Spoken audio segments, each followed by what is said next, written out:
God, zippers. We have zipper, I know. I never want to use zippers again. I did zippers on spandex. Well, that's hard. It's horrible! Okay, what kind of zipper did you do on this thing? I don't even remember. The standard zipper I had to do the back of my costume. Comic-Con. Yeah, Comic-Con? Me too. I go every year. Same. I celebrate my birthday there. Oh, really? Yeah. Okay. I was gonna say the trick. Well, best zipper to put on for a knit fabric. Use invisible zipper.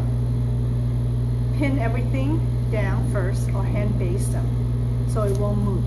So have the zipper on the top. So don't have your fabric on the top because it stretches. The machine pushes it. Okay. So if you have the zipper on the top, invisible zipper works. Got it. Okay, we'll do an easy one, right? First. It's called joining bias. The reason they want you to do this, in case in the future, you need to, your fabric is only so long and you need a really long strip of bias. Everybody know what bias means, right? So you're gonna take one of them that is 2 inch wide. You're gonna cut them in half. Just gonna cut it in half.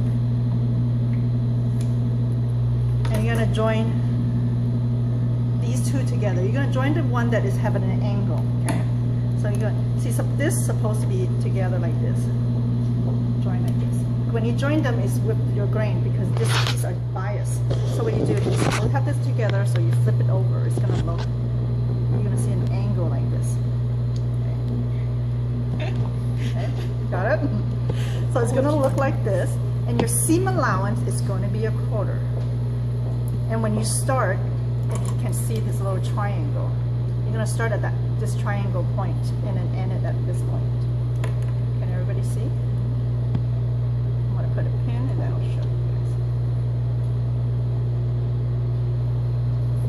guys. So make sure you're gonna start at this triangle point and end at that triangle point. You're gonna do 1/4 seam allowance and a regular stitch. You're gonna do a back stitch.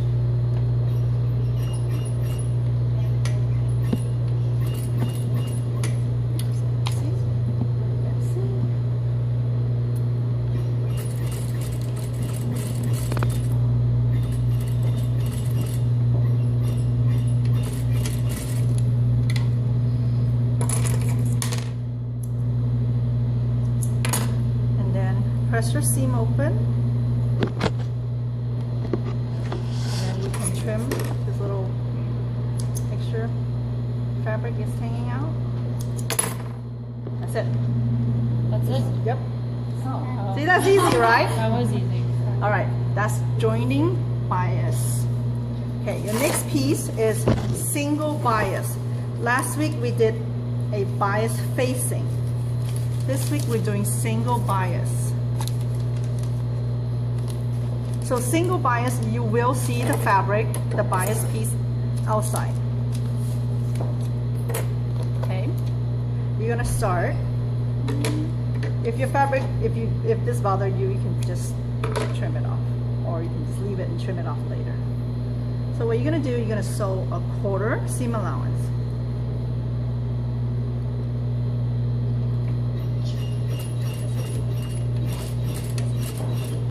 Just gonna go, just follow the neckline, 1/4 seam allowance,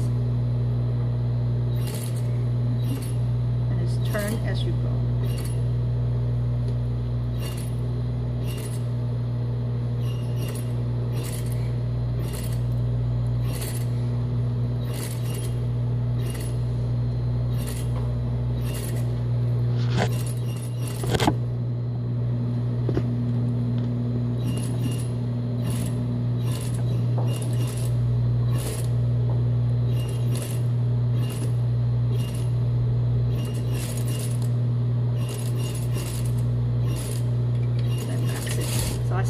Start back stitch and finish the back stitch.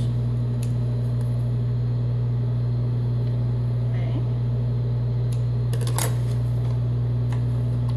So last week we did a facing, and you can trim off the extra Last week we did a facing. When we do a facing, we tuck everything under. This is a bias, a single bias. Is a bias binding. We're gonna keep the seam allowance in the front, okay, on the top here. So on your, this is your facing, your bias strip. You're gonna fold a quarter. So you can kind of a little bit press it with your finger, about a quarter first. You can start that.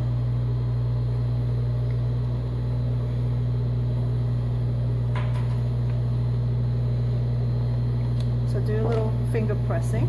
So you take this folded, where you fold that quarter, you're gonna line it up with that stitch line. But enough, make sure you cover. So you make sure when you don't want to show this, you want to make sure you cover that stitch. So then you're gonna pin the whole entire, pin it along the whole entire neckline that way.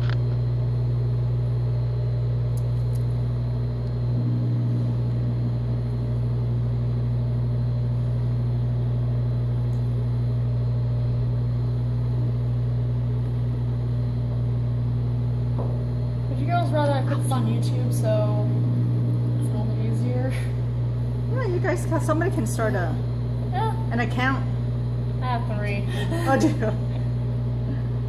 Yeah, because you have like prime spot right there. I know, right? I planned this all out. I use this for like maneuver. So if anybody wants, I'll put this on YouTube.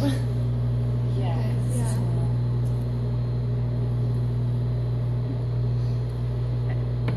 So sometime I double check if one side a little bigger, and I'll just make sure I tuck it in under better. My folding, sometimes your hand folding not as good. I'll adjust it.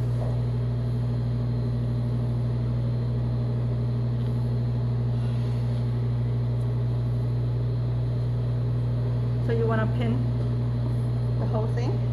And then you're going to edge stitch this.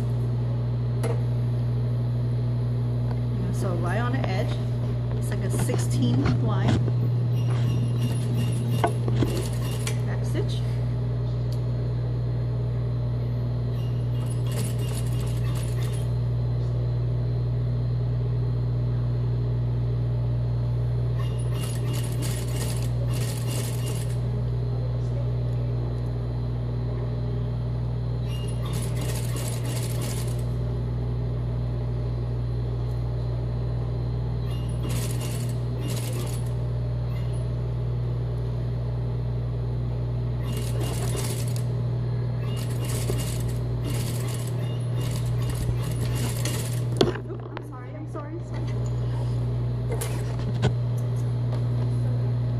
This is a binding. And you don't have to cut this part? You can cut it. If you know, I leave extra, Okay. and then you can cut it. Yeah. When you're done. And then you can just iron flat. It should go flat when it's ironed. Okay. This is the bias, single bias. Next week we'll do a French bias. All right. The hard part is the zipper. Originally, they gave a longer zipper. So this time around, they gave a 4-inch. They had a 7-inch. That's why their notches are not right.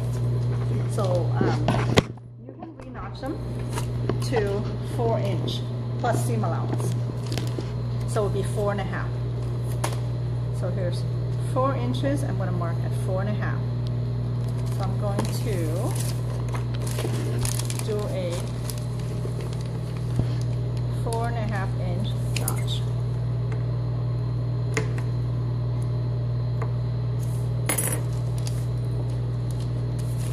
So this is either they call railroad zipper or they call it central or center zipper. So from this is 4.5 up here. So what you're going to do is at 4.5 you're going to do the basing stitch. Okay. At 4.5, you're going to do 1/2 inch basing stitch. Do not back stitch at the top. So you're going to do basing stitch, 4.5. So when you see that notch, you're going to stop there, and you're going to switch back into 2 3/4. You're gonna sew a couple stitch. You're gonna back stitch to where that notch is and let go. And then you're gonna finish it up 1/2 inch with a regular stitch and back stitch in the end. Basting's 5, right? Yeah, basting is 5. Because later on it's easier to take it out because we have to take it out. Okay.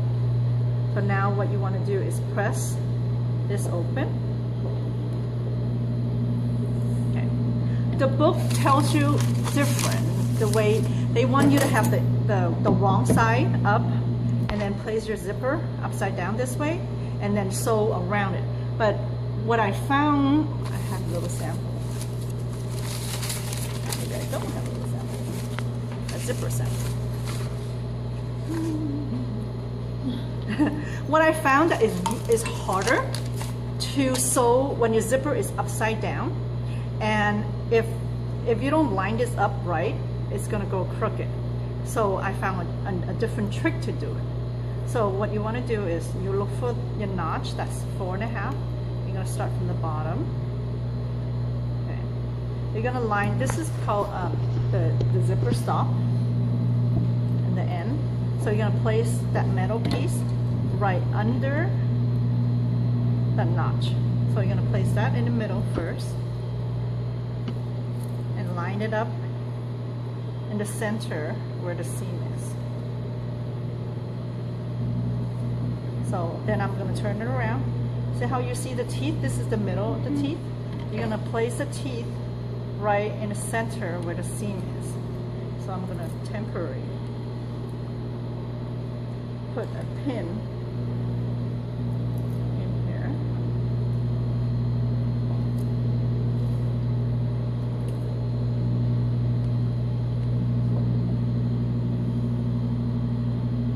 To keep it in place. Now this is the part I like to use my hand needle. Can I borrow your hand needle? Yeah. You can pause for a second. Let me get a pen.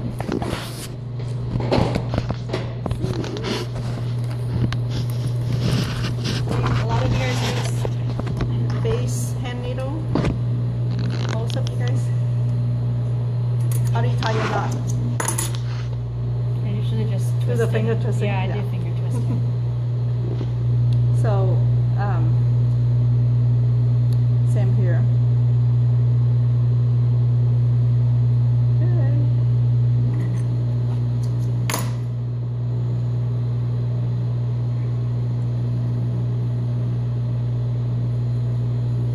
Doesn't want to go in.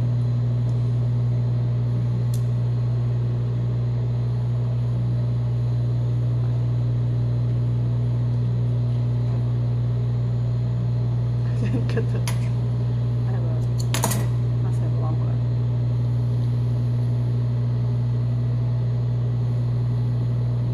Okay.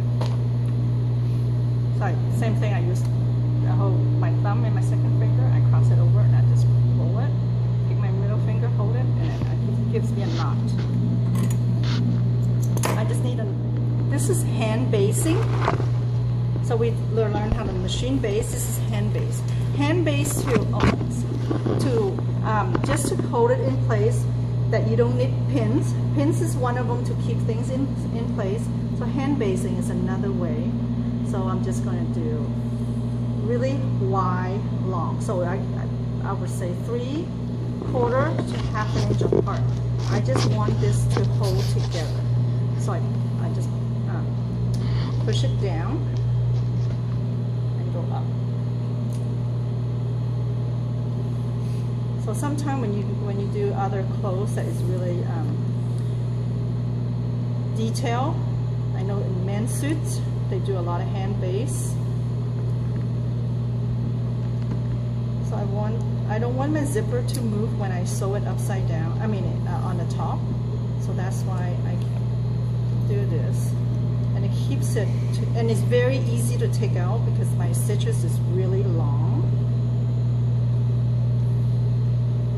I found this way is way easier to sew instead of sewing upside down and you don't know can't tell what you're sewing. And then when you come to the end, because we wanted to take it out, so you don't have to tie the knot.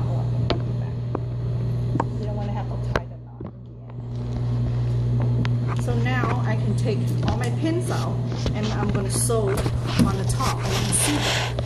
But you need to switch it into your zipper foot. Everybody has this. This is a little skinny zipper foot. This is one of the foot that they give you. And I need to grab my, let me go get my screwdrivers. Do is to switch out your foot on your sewing machine. So there's a little screw on the side. Don't take it all the way out, just enough to lose it. So if you pick up the pedal, see how you lift it up, it'll just come off. So you unscrew that and pop this in, and then leave your the foot down, and then just tighten it. The switch. And you guys know how to switch a needle out too, right?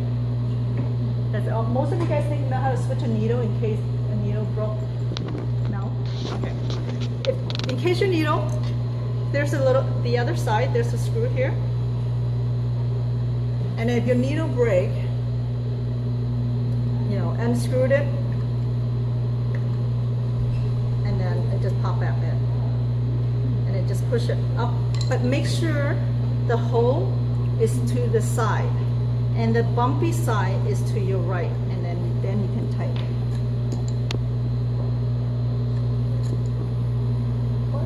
See?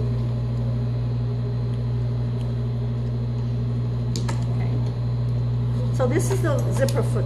It's called the little skinny zipper foot. So what you want to do is, this is your seam, is in the center. You want to have 1/4 seam allowance outside of that. So, and then you can feel where your zipper end. You can put your finger, and that's where you're going to turn around. And if you want, you can take a light pencil or ink removable, give a light dot, just something for you to guide if you need to. Just normally, if I'm gonna do this, I'm gonna use the disappearing ink, and after a few hours, it was gonna come off. Okay. So now you're gonna take the little skinny foot. You're gonna do a 1/4 seam allowance from the center, back stitch, go forward. The reason you want to switch it because it let you come closer to the zipper. So you go 1/4 seam allowance, and you can feel where the zipper ends because you feel that metal, and you're gonna turn around. So you're gonna feel the metal here. You're gonna stop. You're gonna turn around, pivot, go across about 1/2 inch, and needle down, flip it around. Finish it off on the other side.